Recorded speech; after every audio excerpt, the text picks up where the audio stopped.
The Wolf Queen, Book 2.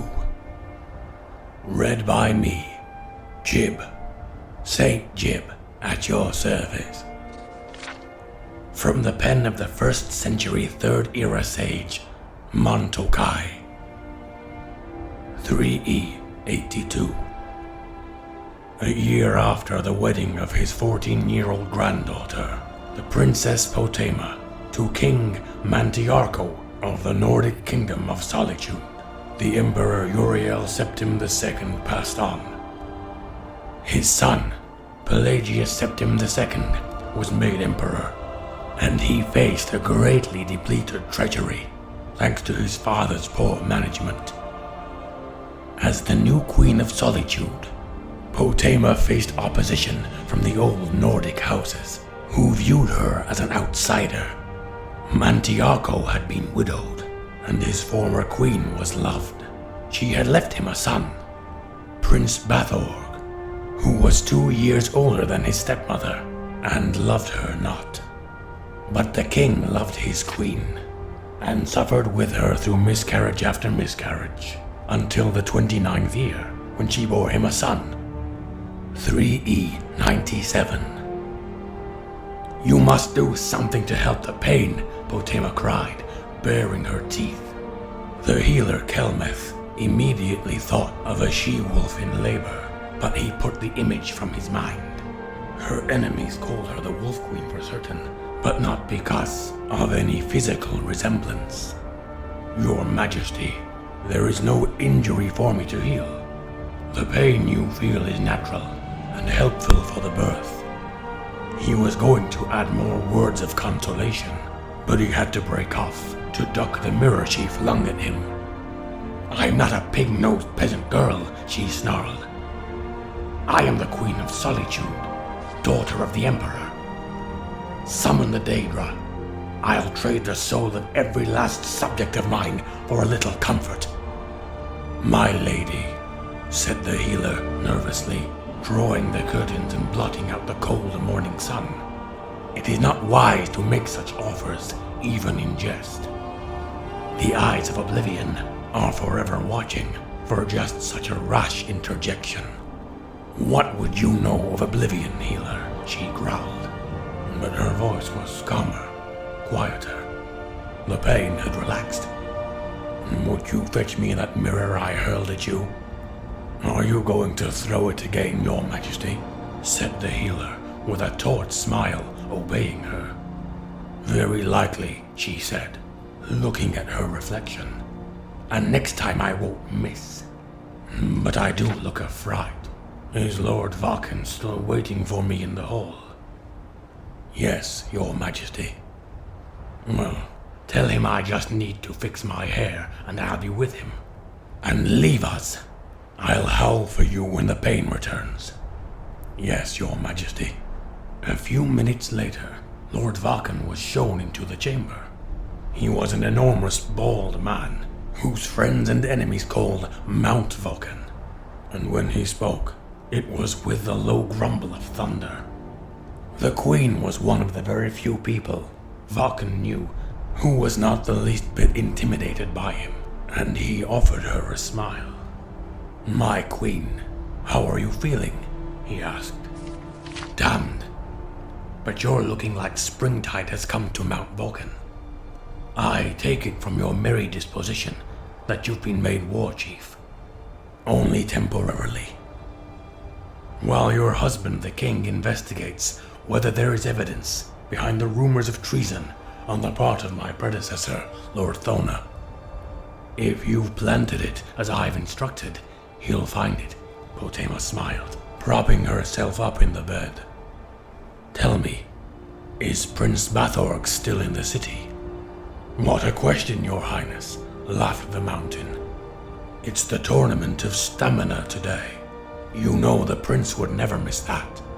The fellow invents new strategies of self-defense every year to show off during the games. Don't you recall last year, when he entered the ring unarmored, and after 20 minutes of fending off 6 bladesmen, left the games without a scratch? He dedicated that bout to his late mother, Queen Amodetha. Yes, I recall. He's no friend to me or you, Your Highness, but you must give the man his due respect. He moves like lightning. You wouldn't think it of him, but he always seems to use his awkwardness to his advantage, to throw his opponents off. Some say he learned the style from the orcs to the south. They say he learned from them how to anticipate a foe's attack by some sort of supernatural power. There is nothing supernatural about it, said the Queen quietly. He gets it from his father. Mantiarco never moved like that, Vulcan chuckled. I never said he did, said Potema.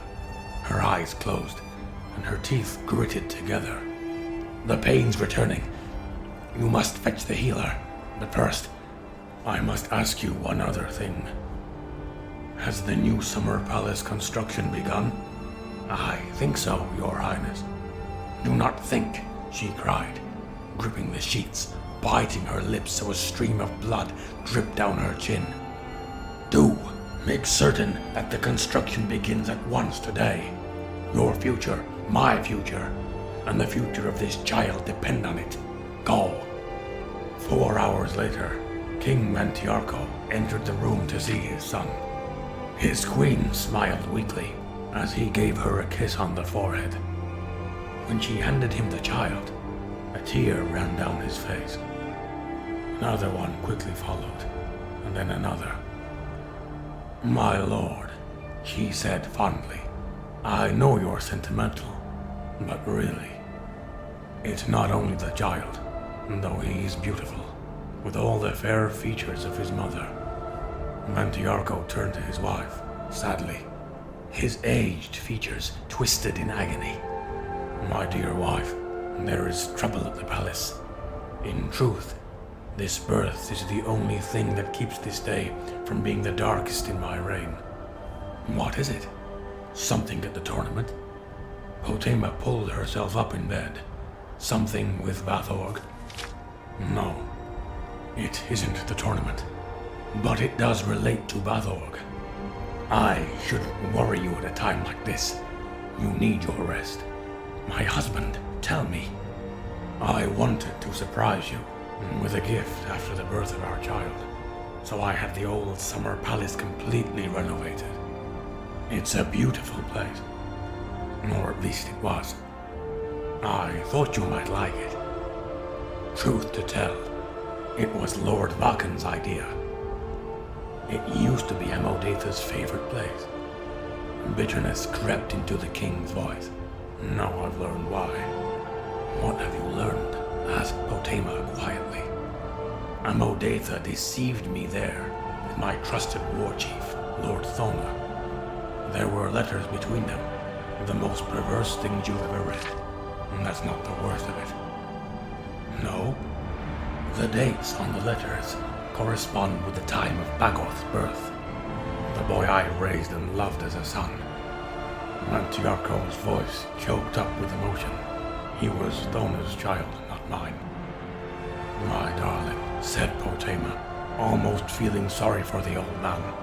She wrapped her arms around his neck as he heaved his sobs down on her and their child. Henceforth, he said quietly, Vathorg is no longer my heir. He will be banished from the kingdom. This child you have borne me today will grow to rule Solitude. And perhaps more, said Potema. He is the Emperor's grandson as well. We will name him Mantiarco II. My darling, I would love that, said Potema, kissing the king's tear-streaked face. But may I suggest Uriel, after my grandfather, the Emperor, who brought us together in marriage? King Mantiarco smiled at his wife and nodded his head. There was a knock at the door. My liege, said Mount Vulcan, His Highness Prince Vathorg has finished the tournament and awaits you to present his award. He has successfully withstood attacks by 9 archers and the giant scorpion we brought in from Hammerfell. The crowd is roaring his name. They are calling him the man who cannot be hit. I will see him, said King Mantiarco sadly, and left the chamber. Oh, he can be hit all right, said Potema wearily, but it does take some doing. Well, there you go. Volume 2. I hope you enjoyed it. Tell your friends about this place. Until next time.